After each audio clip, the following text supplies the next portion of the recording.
this is Alejandro Bratti from Believe in Yourself, Believe in Your Business, and welcome to the Spanglish World Network on Single TV channel 250 and 251. Please remember to download both the Single TV app on the respective app stores on iOS or Android devices. While you download, make sure to rate and leave a comment. The app is free and is available in Google Chromecast, Amazon Fire, Roku, and all smart TVs. Today, I am really excited that we are going to have for the second time Soo Young. So this is really great to have you here with us today, Soo Young. How are you? I'm well. I am a little sleepy. It's part of being a solopreneur, but other than that, I'm fantastic. How are you? I am going to like I have this sty in my eye that I know that not everybody can see. Today it's much better. Yesterday was like I was a boxer Oh or something no. like that. But today I am much better. But I'm happy to be here today. I know that every time that we have a discussion, we always start to flow in a lot of good things. So anybody that is hearing to this conversation, if you are in any social media, please send a comment. It's going to be great to hear from you. If you have any questions, anything that you want to talk about, we are going to go deep in this area. So let's start with you. I know that some people know you because of the past, but if you want to give a quick summary of where are you coming and what are you doing, will be great. Yeah, so I have two businesses. One is Multiverse Consulting, and that's kind of the umbrella business. Right now, I'm really focused on what I've called the unschooling for creators. Mm. And what it is it's helping creators, people in the digital economy, actually build their plan A business using kind of quantum tools that I apply to personal development. So I'm a educator, I'm a coach, consultant, I'm a writer, mother, dancer, all of the above. But I think that's what the creator economy is about. It's about embracing all the areas of your passions, your expertise and interests, especially as a polymath. And I was wondering if you've heard that term before, Alejandro, polymath. Polymath, no. That was exactly the question that I was going to ask you. What is So it's this beautiful new term for people who have multiple professional expertise areas as that? well as multiple passion, you know, in their life. So before, I mean, when I was growing up, especially in Korean culture, it was like you pick one thing and you're just really good at it and you do it even if you don't want to do it anymore. But polymath actually, they embrace multiple disciplines, they embrace multiple like professional circles, and in the digital economy being able to merge them all into one business, it's really an asset, it's not a detriment. So Mm. yeah, that I love that, because now I finally have a word for what I am. That's not a negative word. That's awesome. And I know that we talked a lot about last time about the multiverse, Yeah. but I am also like really fascinated with that because that's part of like all the Marvel movies are using that a lot. Right. There is a lot of curiosity on that. It's like, okay, is that a movie or that is something real? How you can play with that? So let's talk a little bit from there, and then we start to talk about like, okay, risks because that's something that I am also passionate about. So, Absolutely. Yeah, so it's funny when people come across my profile and they're like, "Oh, you're a multiverse consultant," and they're like, "Do you love the Marvel movies?" And I'm like, "Oh yeah, they use that." I mean, it's like I forget because that's not where the roots are. So the multiverse theory, and I'm certainly not an expert on it. I just took pieces of it to apply to personal development. So the idea that I use is every choice we make, whether it's big or small, you come to a fork in the road, right? And in that fork, you have two ways you can go. One is towards your personality or identity, right? And that's part of your past. The other is towards your potential.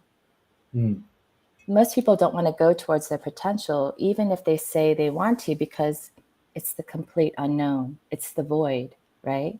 mm, So, what happens is when you make a choice towards what's familiar, We've been already our neurological connections program us in that direction, right? We're going to do the same things. Nothing can change. So it's like, if you imagine, I'm going to keep doing the same things for the next 5 years, while your life will be exactly the same, Mm, or maybe even worse. If you go towards your potential, you have no idea what can happen, but that potential is risk. It's heartfelt risk. It's the unknown. It's growth and evolution.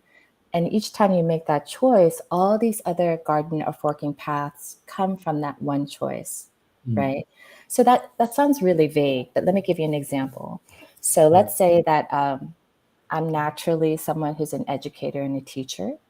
Let's say I go somewhere and I'm like, oh, I'm just going to take on the role that I usually know. I'm going to get up there and want to talk to people. But that's actually my personality. That's my identity. Maybe in that moment, I actually need to be like, I'm a beginner. I just want to learn. I'm going to be more quiet. And that's my potential. So, even a positive aspect of your personality, it can lead to you not evolving. So, let me go backtrack a little bit. Another part of the multiverse theory that I use is something called quantum jumping or quantum meditation. mm. It's allowing yourself to get into a meditative state and then asking yourself the problem that you're dealing with. And then knowing that in some multiverse, some world, there's a version of you that's actually figured out that problem. Mm. So I'll give you another example. Sometimes I'll be like, oh, how can I like use another platform to create courses? And I'll go into my meditative state. And then I walk through the store and there's me, a version of me. And she's like, oh, she's using Substack as a way to put out her courses in a simple way. And I'm like, oh, I didn't know I could do that. And then I bring that back into this waking state. I take the information that I have from the Soo Young that solved it, and then I take action as if that is me. And so when I do that, you compress the the verses, you compress all the worlds, and you make it here and now by actually applying that very thing. So So, that's in regards of this, because I know that right now it's very common to talk about meditation, mhm, but also it's common that people is okay. That is really difficult. Like, okay, I love trying to do meditation, but it's better to have something guided because like yeah, my mind is always flowing and thinking about a million of things that I have to do. So in absolutely. regards of that, what is your recommendation? Because it seems really good what you are saying, but what happens if my mind is always thinking and bringing ideas and I can stop it to start to think like, okay, now move to another universe and start to create another solution. Yeah, that sounds like a Marvel movie because I am here trying to figure it out with my mind, you know? Yes. Yeah, I love your questions because they're so real, right? This is really what we deal with. So, I used to practice Tibetan Buddhist meditation, but it's not something I'm able to incorporate in my everyday life. What's great about the quantum jumping, and there's a lot of people who have YouTube videos, so you can use them to kind of get you started. Burt Goldman is one of my favorite, Burt Goldman. So, what I love about it is you're actually using your mind. It's not to turn off the mind. It's Mm, not trying to get to nothingness, which is so hard in this world, right? It's actually you start and you just his voice is so great. He's just like, relax, relax. And he just counts. It's so simple. He gives you a counting, he gives you an image, he gives you a doorway. And the whole time, what I do is not necessarily what he suggests every time. I start with what am I struggling with right now? What do I want answers to right now? And then I relax. And then it kind of unfolds as a picture, you know, of what there's nothing else. It's like watching a movie of yourself. So I feel like there's a lot less resistance in a meditation that allows you to deal with the problem you have, right? Usually that problem is like making you crazy. So you need to relax. But what if you hold that nugget and you're like, okay, I'm going in with this little pearl and let's see what unfolds. And so, what I do for my clients is when I work with them, I actually create quantum jumping meditations for them, whatever they're struggling with, when they're building their business. A lot of it is like facing very old fears that kind of come up as they go into the unknown. So it's guided. It's not about enlightenment. It's just about we are born as problem solvers. You know, our brain is hardwired to solve problems. We get our dopamine hit, we get our endorphins, and it actually has allowed us to evolve and survive. So it's a way to actually use that tool to our benefit, right? Rather than letting our mind create problems everywhere because we're stressed. So it's a different way of meditating that I think is easier for most people. Yeah, and that's really good. So let's start to talk about now with you when you are doing it for a customer, a client, somebody that you Mm-hmm. want to help. How you start to think about like okay the possibilities and start to guide them to think about the area that they don't feel like common ground, that this is what I tend to do. Mm-hmm. Start to evaluate the options and the possibilities there. Yeah. So with the unschooling for creators, right? I'm helping people who are like, I have these business skills, I have these passions, but I no longer want to do this for other people. I don't want to only build other people's business. But the problem is, it's like, where the heck do I start? Mm, Right? It's very hard to know, well, I love this, I love that. What should I do? I start with a problem. So that's why the multiverse, the different tools are so important. So I have them think about their problem. So the problems could be anything like, well, when I show up online, I'm really afraid that I'm going to be rejected, mm, because we're using social media as one of our tools for spreading our message. And then that kind of permeates through other parts of their life, right? So the multiverse for that client would be talking about, you know, going down, going deeper, but how can you show up more authentically mm, in your life, in your business, in your relationships?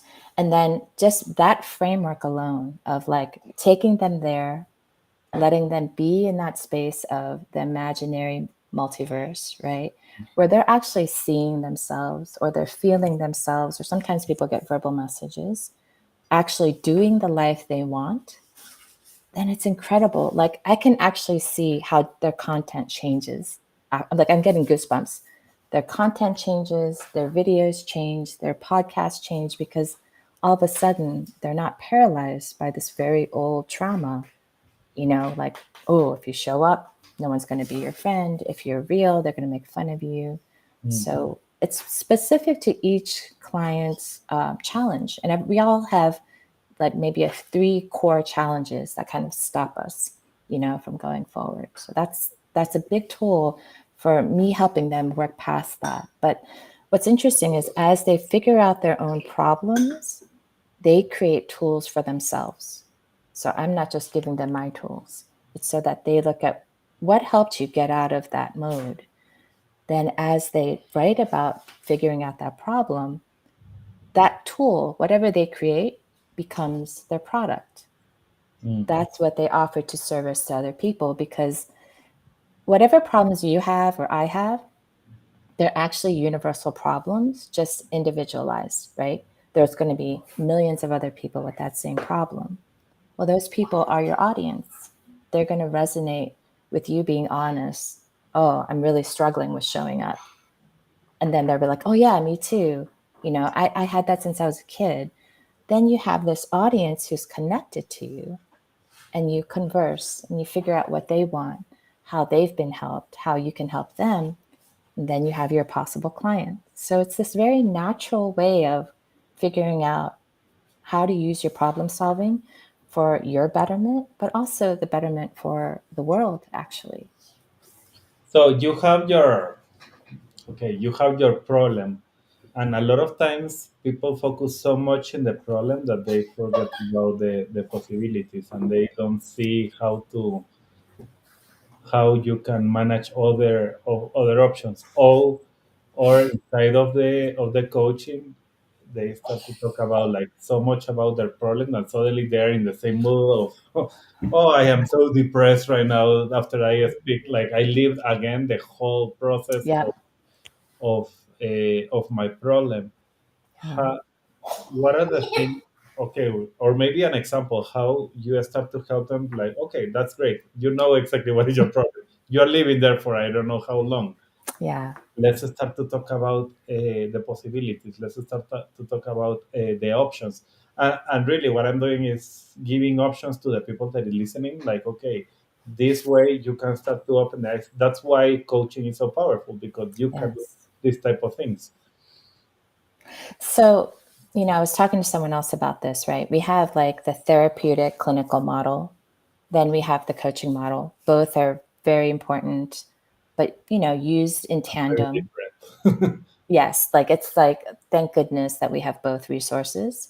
But the difference between coaching that I see is that it's more about taking action, right? It's usually someone hires you to say, well, I want to write a book, or, I want to feel like mentally ready to take this trip by myself. So it's really based on more of like the cognitive behavioral approach towards like psychology and processing. The problem with just staying in therapy, I find, is that we can get what you're talking about. We're just so lost in the processing, going backwards, projecting forwards, that our autonomic nervous system is actually being re traumatized over and over again. Exactly.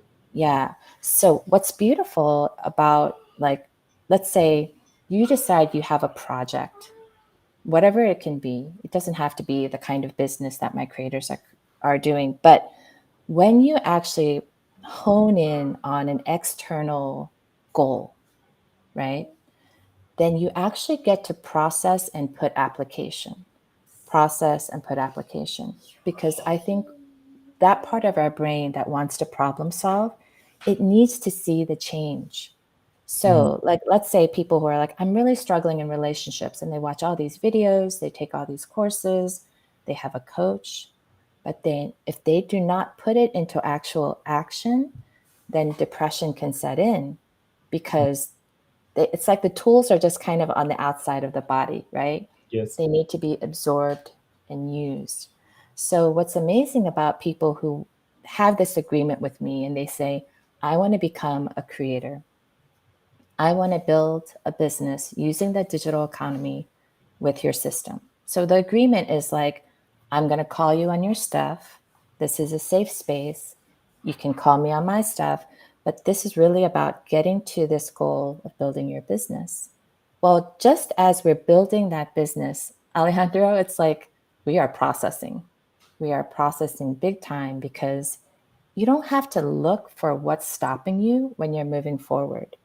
When you're moving forward, there's going to be a roadblock Mm. because the only way you can deal with facing the unknown, choosing for yourself, is to allow that stuff to surface, is to allow the inner challenge to surface.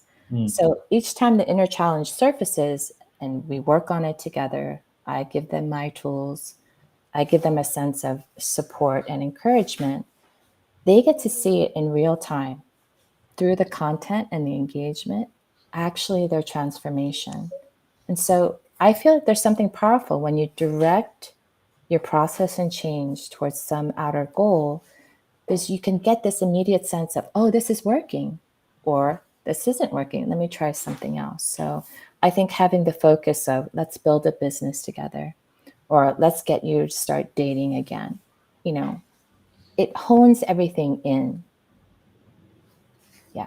And with everything that you are saying, what comes to my mind is something that I always say, like everything is created twice. First in your mind, and then you can see it in front of you.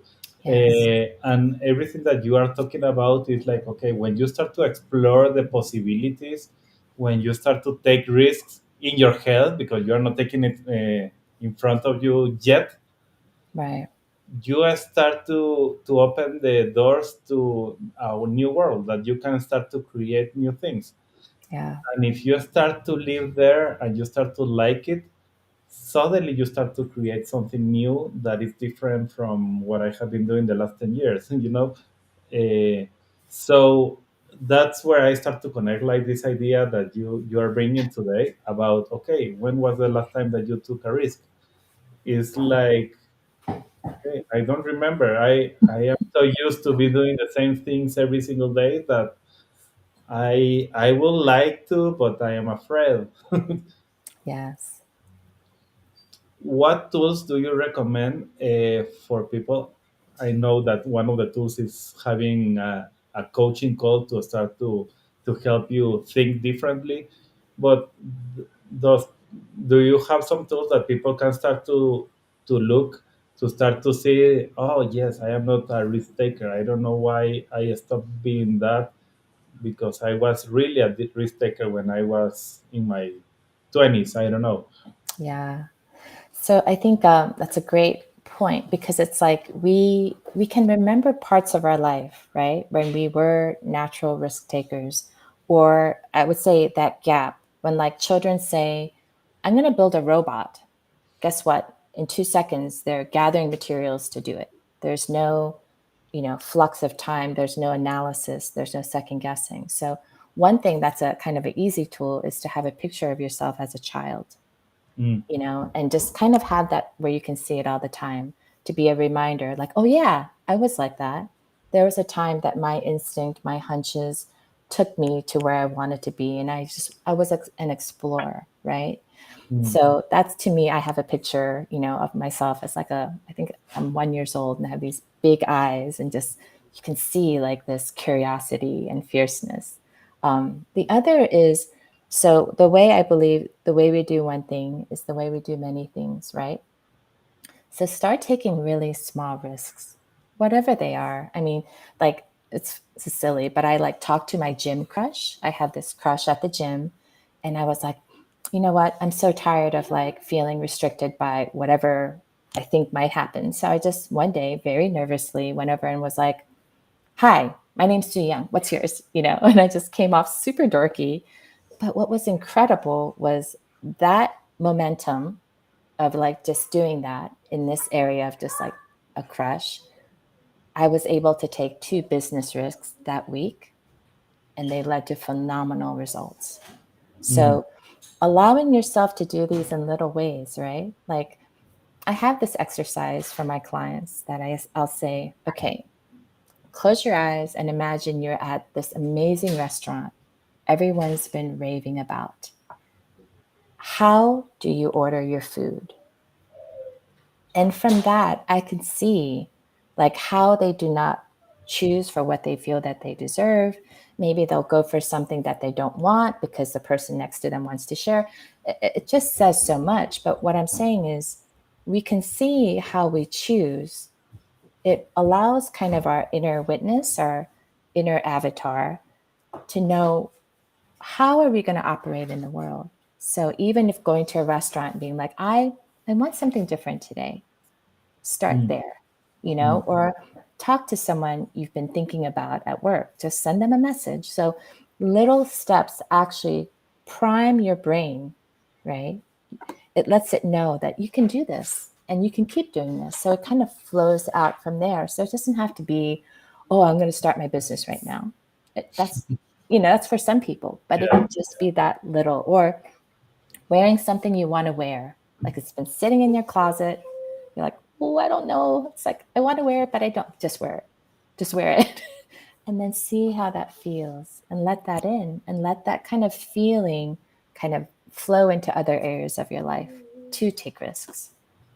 No, and I love what you are saying because yes, at the end, like doing those little things, something that we talk in the neuroencoding that is really important Yeah. is you do that little thing, and after that you say like, "Oh, amazing, you did it," Yeah. and just by having that like okay excitement that you are doing something different, start to teach to your subconscious like okay, I don't know what is happening here but I like it.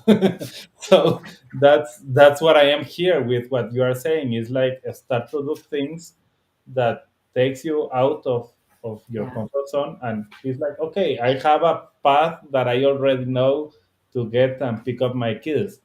Okay, change it, Right. changes. They start to do something different, and suddenly you are going to start to see, oh, I didn't know that I have these places around my house. Like something that can start to change. So I am connecting with that idea also, just to for anybody that it's like exactly in that position. Like, okay, I am so tired and bored with my life. Okay, I start to do little changes that can start to Absolutely. create something and activate your creativity. Yeah, and I think like something like that is so easy, right? But we don't because we're those super highways are so familiar. Oh, I go right here, I go left there, whatever. But I think like the practice, it's like whenever you're doing a new habit, right? Let's say someone wants to start working out. We actually have to schedule. It's really the only way we can start. We have to schedule. So I have this thing. I can really get in the zone and get do my work and do the usual thing, play dates on these days. Every week I try to do something new. Mm, Every week. So one externally, one internally. So the external thing is even if it's going to a new restaurant, checking out a new cafe, putting on an outfit that I bought but I haven't worn. That's the external risk. The internal risk is I try to take on an idea, a mindset that I've never really entertained. It could be, spiral dynamics, a psychological framework.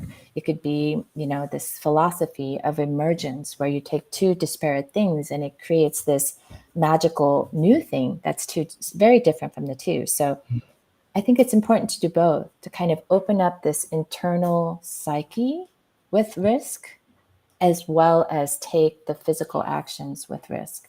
Those two together, it's very transformational of like how you start feeling in your life and kind of feeling in your own mind.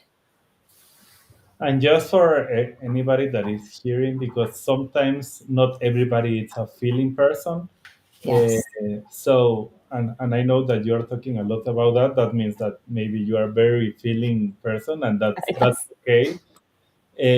But even if you are in another world thinking like, okay, I like to see because I can see everything, and I am that like that also. Like when somebody is telling me something, any story, I start to imagine all the everything that they are saying, and I have the whole picture. So I start to imagine instead of if you are hearing from what Soo Young is saying, it's like, okay, instead of feeling, I start to say I am imagining, Yeah. or move to the hearing. I am what I'm listening, and that's what I am listening. And there is other people that is also everything is about what they are listening. Right.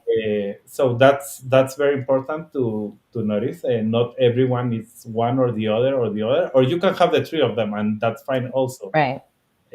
But right now it's like if you I can feel, so this doesn't work. I'm sorry, Alejandro and Soo Young, but I don't feel anything, so I am sorry. No, maybe you have another way of feeling that can be with your visual or with your ear, or different, or taste it. I don't know. It can Yes. be something different. But at the end, when you connect everything that is happening with some of these senses that we have, you are going to have a fuller experience. It's not going to be an experience only of thinking that I want to have this, but I don't know exactly what is it. Yeah. Start to feel it, see it, hear it, taste it. I don't know. I heard from what you were saying, you plan to do something at least at an internal and external risk every week. How do you plan that? Do you plan it like on Sunday, or you plan it like, okay, someday on this week I am going to do it? How you start to develop this little skills, or plan it at the end of the day or at the beginning of the day? When is the time that for you is, oh, I haven't done it and I am on Saturday, I have to do something? How is it? Yeah, that's a great question. I want to go quickly back to what you were saying about other senses too, because I think we are all different kinds of learners, and there's different ways we absorb information or relate to the world as kind of a primary sense, and to trust that, right? If you are an auditory learner, then maybe your risk has to be listening to new music. So there are ways to kind of plug in all these things. So I love that you brought that up. For me, I water my plants every Sunday, right? So if I know by Sunday that I actually haven't done anything, I'm like, oh, like I have to like find a way to like bring that in. So for me, it's a pretty open schedule because I do it enough that I know I'll do it. Saturday is the only morning that I don't have my son at all until 5. He's at his dad's. So Saturday is usually my day for kind of the internal risk because I'm part of Danco's Modern Mastery community, and there's a lot of people sharing all these great ideas, right, that they use as a creator. And I'm like, oh, like I've never heard of that, you know? So I'll watch something, and then what I'll do is I'll kind of take it in, but then I journal about it. I Mm, kind of figure out, well, what does spiral dynamics have to do with my coaching? And then I'll do research. I'll use AI tools to do research. Then mm, I write about it again. So Saturday is my day for the internal risk taking and exploration. But I think like if you can find a day where you know you have more time, right? Maybe it's some people it's Friday night, maybe it's the day you go to the gym in the morning, to say, well, I haven't done it yet, so I need to do it. Just to be accountable to yourself, to inform your internal witness. I made this promise, I'm going to keep it. Even if it's something as small as going to like a new place to get tea, trying a new kind of tea. Because what happens is if we say we're going to do it and we don't do it, we've told the internal witness, we've told our subconscious, that's how it goes, right? Like mm, Soo Young, she can make these promises to herself, but she's only going to keep it if it's only for someone else. And that informs all the other decisions I make because if you think about it, the subconscious, unconscious, it's 90% of your decision making process. So if you can look at it as keep the promises to yourself, even if it's really little, because it all informs this inner avatar of how you mm, navigate. So I do 30 seconds minimum of cold showers every day. mm, So it's so funny. Some days when it's really cold, I'll take a hot shower, then I'll do 30 seconds of cold. But if it's really cold outside, I'm like, oh, I'm just going to I'll do my 10. I'm like counting 1, 2, 3, 4, you know. And then I actually get out of the shower and I'm like, no, I have to go back in because what I just did in that moment, I need to show myself, my inner avatar, that I'm going to keep my promises. And if we can't keep promises with the small things, it's really hard to do the big things. mm, But the reverse is true. If we can keep the promises with the little things, it makes it so much easier to do the big things mm, for the risk taking, for following your hunch, you know. mm. So it's all about keeping the promises to yourself. They're so important. And I love it. At the end, that's where you start to feel that you are taking control of your life, and Yes. before that, you are feeling like, okay, I don't have control because all the decisions are something that I can keep. So Yeah. that is really powerful. What you are saying is it's a way to start to get control of your life again. Yeah. Uh, the other thing that comes to my mind with what we are talking is it's incredible, but according to some studies, like between 90 and 95% of the things that we are thinking today are the things that we thought yesterday. And we keep thinking about the same things every single day. And the challenge that you are bringing today is even when you change 1%, you can have a big shift just Yeah. because that little change that you start to do, like, okay, sounds interesting what Alejandro and Soo Young are saying today. Let's start to think about like something that I can change so my life can start to change. If I keep doing the same things, how things can change. Yeah. Absolutely. Because it's, you know, Dan Coe is like one of my favorite creators. His last name is Koe. He talks about the anti vision, right? So sometimes when we are like trying to motivate ourselves to do something that we know, like we usually know what we have to do, right? but we don't do it. He's like, go to your anti-vision. And the anti-vision is you imagining your life 5 years down the line doing exactly what you're doing. And it's like, oh my gosh, you know, it's like not many of us are like, oh yeah, like that sounds good. Most of us, we need the anti-vision to kind of kick us in the butt a little bit. mm, Because sometimes just imagining, oh, these great lofty goals and possibilities, they feel so far from where we're at emotionally or mm, where we're at mentally or sometimes even physically, right? So do the opposite. Like let yourself imagine doing the same things every day for the next 5 years and let that kind of give you a little boost out of your comfort zone because you have to leave the comfort zone, right? Otherwise, it's like you said, it's the very same thing. So we're not always motivated by the positive because, like I said, the brain is hardwired to solve problems. That's why it creates problems when there's none if there's not a real problem. So you want to take that tool and direct it towards something of meaning for you because that's where you're going to see the change.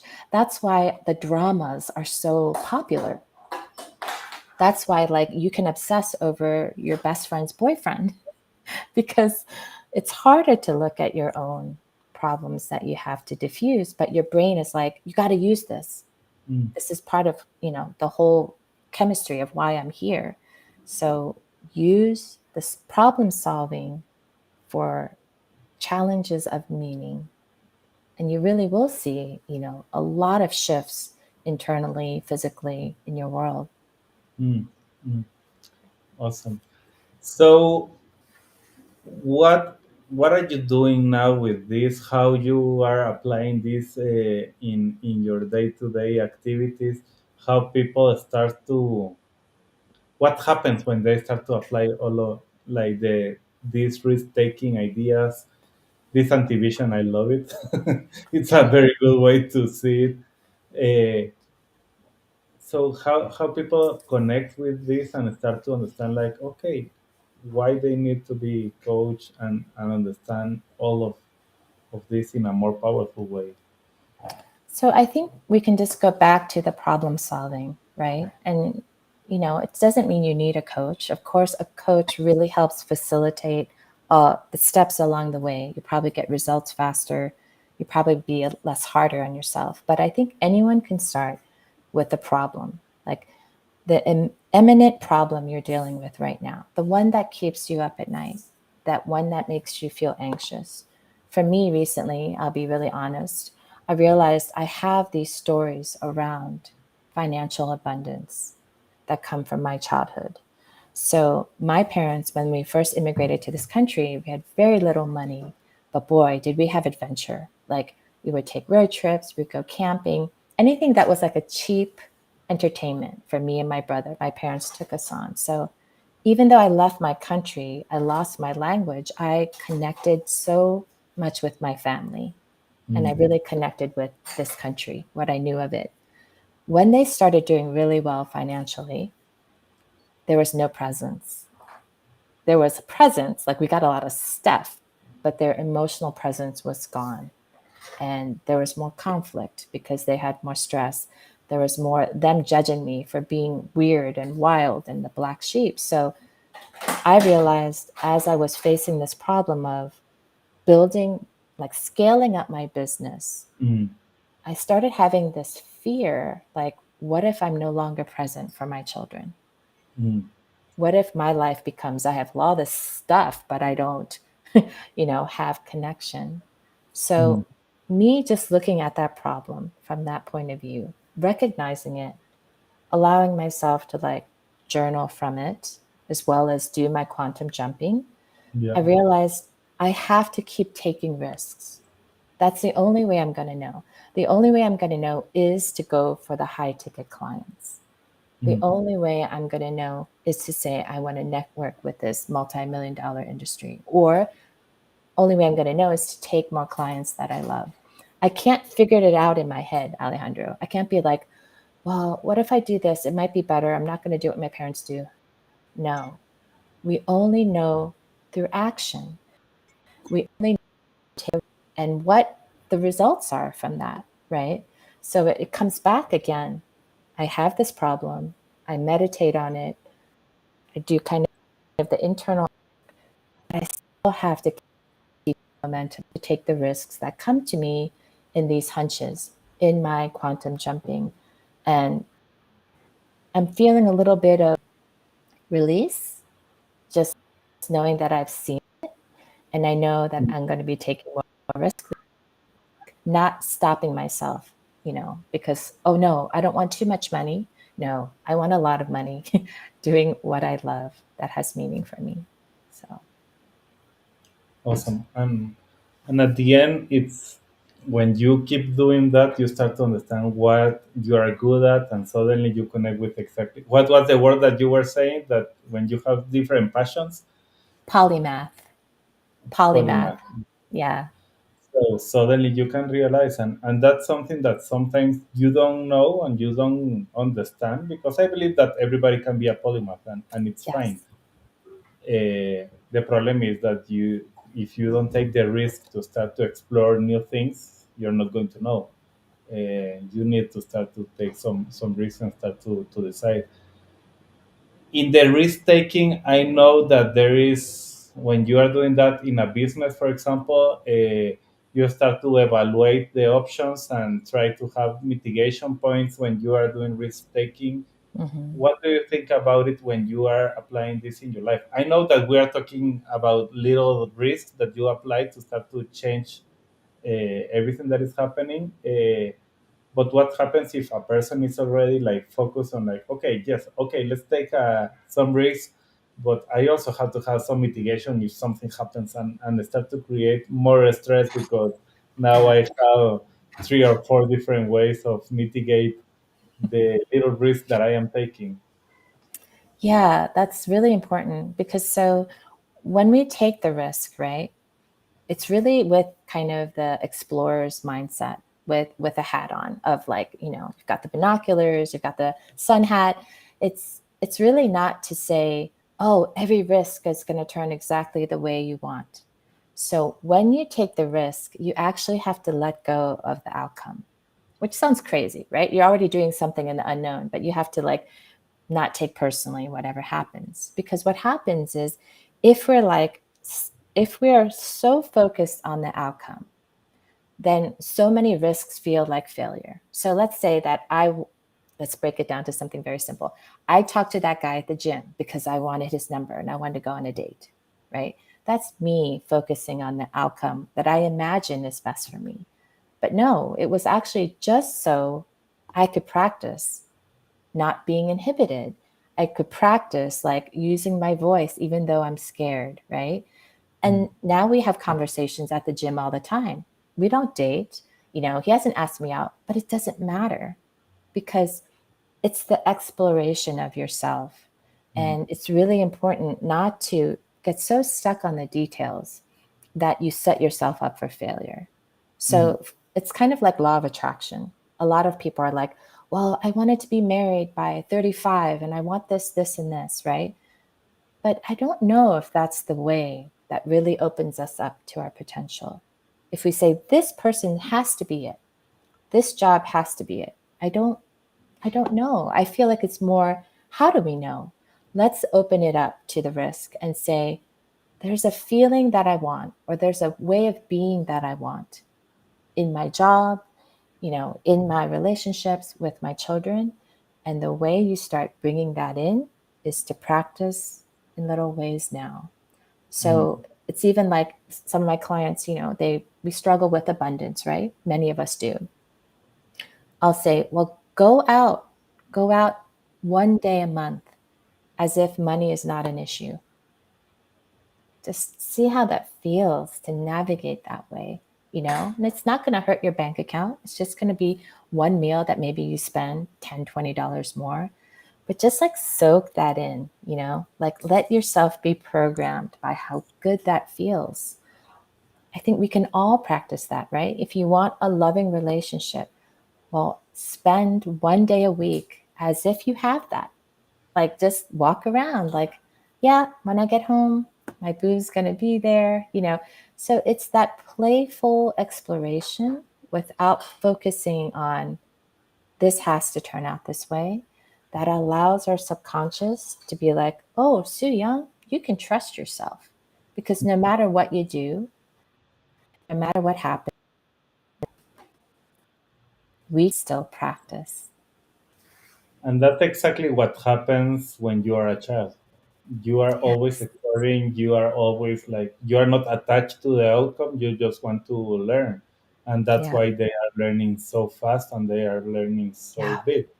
And I can see it. I have a 3 years old and 5 years old, and even at the 5 years old, he keeps learning, but he has started to stop a little bit the process because now he is like, okay, if I do this, I already know what is going to happen, so I don't do it. Right. And the 3 years old is learning like crazy because it's like it doesn't matter. He's going to learn, I don't know, either way. So that's at the end the mindset that you are talking about. Like start to have the mindset of a child that start to explore and don't change your whole life. Start to change little things and start to explore and start to take out the attachment of the outcome. So things start to really happen. Um I know I can be talking another hour, and this is I know. I love talking with you. was too quick. But in regards of business, and maybe one little comment that you want to bring, because okay, now you're talking about risk and little things that you can do in your life, in your personal life. We are talking these beliefs can change also everything in your life. If Yes. you are challenging some of the beliefs that you have right now, just doing some little changes to explore.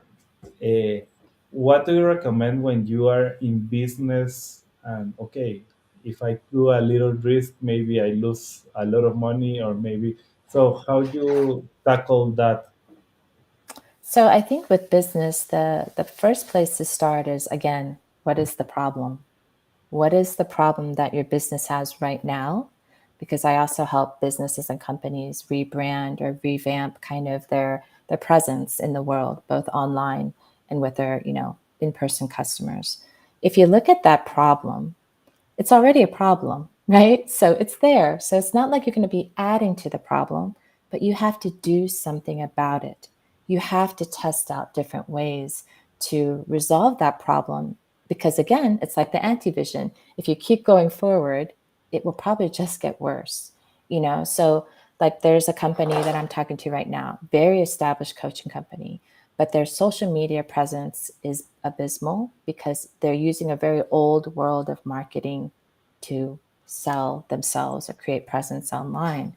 So by doing that, they know they have a problem. So they're kind of opening up this conversation with me. How would you fix this problem? So you invite people in, you invite consultants, you invite coaches who have a fresh perspective and let them kind of play with your problem and see like what can they do. So if you have a consultant, it's temporary. It's something you can try on. You're not bringing in one person that you have a salary with. So for me, consultants and coaches are really a way to bring fresh light into a problem for a business, and then you can try it on and see what the results are and kind of do a yes or no to move forward. Awesome. So John was really amazing today, and everybody that was listening, thank you for being here with us today. Yeah. Really, at the end, this can be little things, but they can become something really big, that where you can start to ignite everything that is happening in your life. You can talk about your relationship, you can be talking about your work, you can be talking about your hobbies, Yeah. anything that you feel that you are not doing enough and you are frustrated about it. Start to take some little risks that can change. So I really enjoy the conversation. So John, thank you for today's session and conversation. Thank It's always you. a pleasure. Yes, I'm so glad we met, and I so appreciate this space we co create together. And yeah, for anyone who wants to talk with me more, you can find me through my social media. And yeah, I love this time with you. Thank you so much for it. Thank you, everyone. Thank you, Soo Young. Thank you, everyone. This show can also be heard on the Spanglish Radio Network. Please check out spanglishworld.ca for all the news and programming. Spanglish World, watch it, hear it, read it, download it, and leave it. Thank you all. See you next time. Bye. Bye. Take care.